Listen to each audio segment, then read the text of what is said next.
जब बाण फुटा तो चीफ जस्टिस कपड़े चीर फाड़ के खुद सामने आ गए और बेगानी शादी में मोहसिन नकवी दीवाना।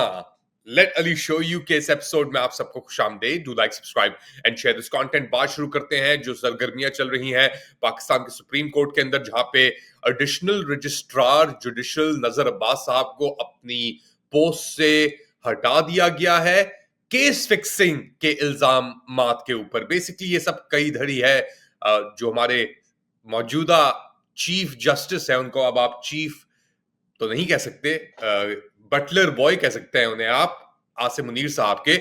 उन्होंने बेसिकली जो भंड किया था जस्टिस अमीनुद्दीन साहब के साथ अहलकारी करके मिलके, उसको अब कवर करने के लिए ये बेसिकली सब चीजें हो रही हैं 26वीं आईनी तरमीम की कॉन्स्टिट्यूशनल और या कॉन्स्टिट्यूशनैलिटी के ऊपर कि क्या 26वीं आईनी तरमीम सही है, गलत है, और कौन इस पे डिसाइड करेगा। तो ये बेसिकली लगा हुआ था एक 3 मेंबर बेंच के सामने और बड़े अरसे से लगा हुआ था। अब उसके ऊपर जब वो हियरिंग की बात हुई तो पता लगा कि जी ये तो केस आपका है ही नहीं।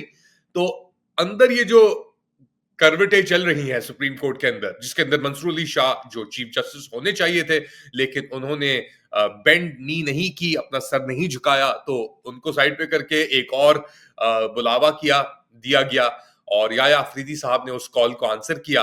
अब याया अफरीदी साहब कितने बड़े जूरिस्ट हैं ये तो शायद काजी फाइज ईसा ही बेहतर जानते हो, मगर एक बात अब सामने आ गई है, क्योंकि अपने भंड को छुपाने के लिए इन्होंने अब सत्यानाश करना शुरू कर दिया है।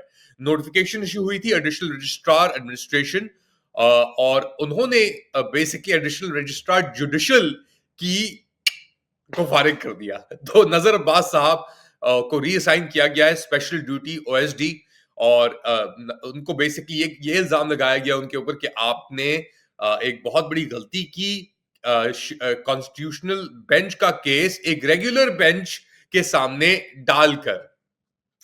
यार ये कौन सी वो चल रही है कि किस कुर्सी पे कौन बैठेगा, कुर्सी उठा लो। और सुप्रीम कोर्ट ने साथ साथ अटॉर्नी जनरल को भी कंटेम्प्ट ऑफ कोर्ट के केस के अंदर बुलाया है कि उन्होंने कौन सी बेंच के ऊपर क्या पावर्स हैं। अच्छा, ये बेंच है जस्टिस मंसूर अली शाह इसको कंडक्ट कर रहे थे हियरिंग को, और सुप्रीम कोर्ट रजिस्ट्रार आए कोर्ट के सामने। अब जिस तरीके से ये प्रोसीडिंग्स चली तो कोर्ट ने फिर इंक्वायर किया कि जी रजिस्ट्रार से केस अभी तक क्यों नहीं डला डिस्पाइट क्लियर ऑर्डर्स इस 3 रुकनी बेंच के। तो उसके बाद रजिस्ट्रार ने कहा कि जी ये तो कॉन्स्टिट्यूशनल बेंच का केस था, गलती हो गई हमसे, रेगुलर बेंच आपकी तो वो लेवल नहीं है आपका, ये कॉन्स्टिट्यूशनल बेंच हमने 26वीं आईनी तरमीम का स्पेशल लेवल बनाया ना उसका, और उसके अंदर हमने एक तोहफा बिठाया है जस्टिस अमीनुद्दीन, वैसा ही तोहफा जैसा हमने जस्टिस किया। अच्छा, ये सब अक्स हैं जनरल आसिम मुनीर के। अब उनके ऊपर ही बात करेंगे क्योंकि उनकी भी हालत जो है, जो पतलूने 1971 के अंदर जिस तरीके से बांग्लादेश के अंदर उतरी थी, इसी तरीके से उन्होंने कहा कि मेरी पतलून तो अब उतरने जा रही है। इससे पहले कि मेरी पतलून उतरे कि मैं अब ये सुप्रीम कोर्ट की जो बची कुची पतलूने हैं इनको भी उतार के हवा में लहरा दूं, जैसे मरियम नवाज शरीफ नहीं कर रही आजकल, वो गले लगा रही हैं मुझे बचा लो, जिनको पहले धुतकार रही थी हम उनको गले लगा के बचा रही है। इसी तरीके से यहां पे भी कोशिशें चल रही हैं हर इदारे के अंदर, सुप्रीम कोर्ट के अंदर की, कि मुझे बचा लो किस तरीके से।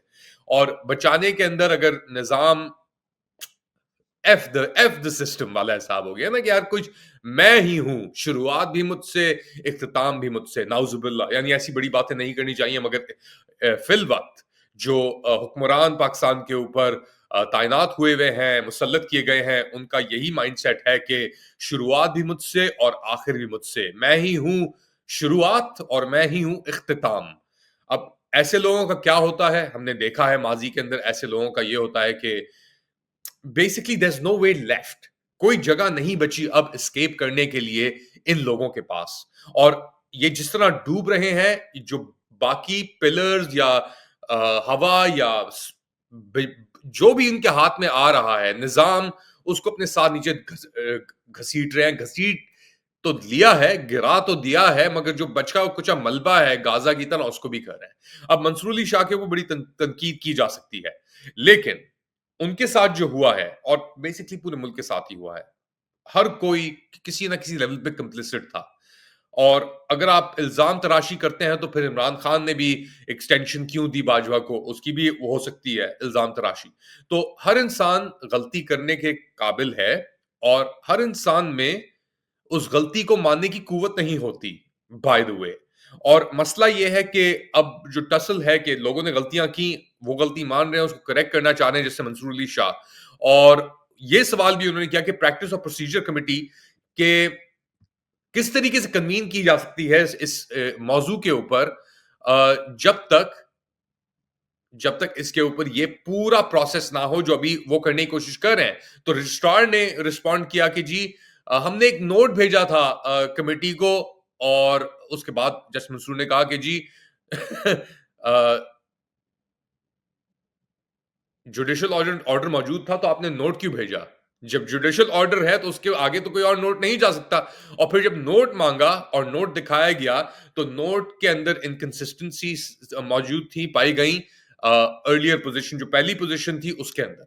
फिर उसके बाद जस्टिस मंसूर ने कहा कि जी इस नोट के अंदर तो कोई गलती का जिक्र ही नहीं है। तो उसके बाद उन्होंने जनवरी 16 का जो ऑर्डर था, 16 जनवरी का जो ऑर्डर था, उसके अंदर एक नई बेंच क्रिएट करने का ऑर्डर दिया गया। However our order had already specified which bench was to hear the case. पहले से ही ये तय हो चुका था कि कौन सी बेंच ये केस सुनेगी और इसके ऊपर कोई इश्यू नहीं था। फिर ये बाद में ये सब क्या करवटें हुई? ये बाद में ये करवटें इसलिए हुई क्योंकि एक जुर्म को छुपाने के लिए कई और जुर्म करने पड़ते हैं। और निजाम और अदलिया, अब कोई इसके अंदर, हसनात मलिक भी आके is amazing journalist, court reporter है। ये याया अफरीदी, बेसिकली उन्होंने जो मुआहिदा किया था जनरल आसिम मुनीर के साथ, और वो मुआहिदा ये था कि मैं इस पूरे निजाम को तबाह कर दूंगा आपको बचाने के लिए। कोई मसला नहीं है, मैं इस पूरे निजाम को, ये याया अफरीदी का अग्रीमेंट थी, अंडरस्टैंडिंग थी। जो कुछ बच गया है, जो काजी फाइज इस्लाम ने छोड़ दिया था, वो मैं करके जाऊंगा। और वही बेसिकली हम अपने सामने देख रहे हैं अब कि क्या हो रहा है। अच्छा, एक तरफ तो यह है, दूसरी तरफ टोपी ड्रामे भी चल रहे हैं क्योंकि अलकादिर ट्रस्ट का जो केस था वो तो फट गया इनके मुंह के ऊपर आके। उसके अंदर तो कोई बुनियाद ही नहीं रही। तो अब अपने उस भंड को करेक्ट करने के लिए जो हुकूमत वक्त है, हुकूमत वक्त तो खैर बैठी है जीएचक्यू में, उसकी इजाजत के बगैर कुछ नहीं होता, लेकिन उसकी इजाजत के बगैर उनके हलकों में कुछ नहीं होता। दुनिया तो चल रही है और निजाम तो वैसे ही तबाह हो चुका है। मगर हुकूमत वक्त शहबाज शरीफ साहब की, फॉर्म 47 प्राइम मिनिस्टर ने मुत्तहदा अरब अमीरात को मलिक रियाज की एक्सट्रेडिशन की एक रिक्वेस्ट डाली है, और कानूनी तरीके से। ये बेसिकली नैब कह रही है, और मलिक रियाज साहब अब उनके बड़े कंसर्न्स हैं। यूएई के अंदर भी वो प्रोजेक्ट्स भी बना रहे हैं, उन्होंने नुक्ता भी शुरू किया। और बेसिकली अलकादिर ट्रस्ट के जो भंड हुए हैं उसके बाद उनको एक माफी मिल गई है, सब उनके इश्यूज रिजॉल्व हो चुके हैं। अगर नहीं होते तो फिर वो कराची के अंदर दफ्तर किस तरह खोल रहे होते, लोगों को किस तरह हायर कर रहे होते, या यूएई के अंदर किस तरह होते। यूएई हुकूमत आपके ख्याल से इसी तरीके से कि नहीं नहीं हम तो बहुत आजादाना लोग हैं, हमारे आजादाना ख्याल हैं, जिसको यूएई चाय उठा के फौरन भेजती है। अरशद शरीफ को आप लोग भूल गए। तो ये टोपी ड्रामे अब ये कर रहे हैं, और ये बेसिकली कर रहे हैं कि देखें हम तो हर किसी के पास यानी इंसाफ के हक के अंदर है, चाहे वो इमरान खान हो चाहे वो मलिक रियाज हो, एक्सेप्ट नवाज शरीफ, उसका शायद इतना नहीं हो सकता। अच्छा, तो इतने केसेस, इतना इतना झूठ, इतनी बेगैरती, फिर भी चीजें चली हुई हैं। और चीजें इस तरह चल रही हैं कि अर्दली आपके जो हैं शहबाज शरीफ साहब, वो जब नेशनल असेंबली आए तो एक माहौल पैदा हो गया नेशनल असेंबली के अंदर। पहले दिखाता हूं आपको वेरी ब्रीफली कि लोग क्या कह रहे थे, जो ऑपोजिशन के मेंबर्स थे इख्तिलाफ में, वो क्या कह रहे थे। तो जरा उनका प्रोटेस्ट भी सुना और फिर बात को आगे बढ़ाते हैं।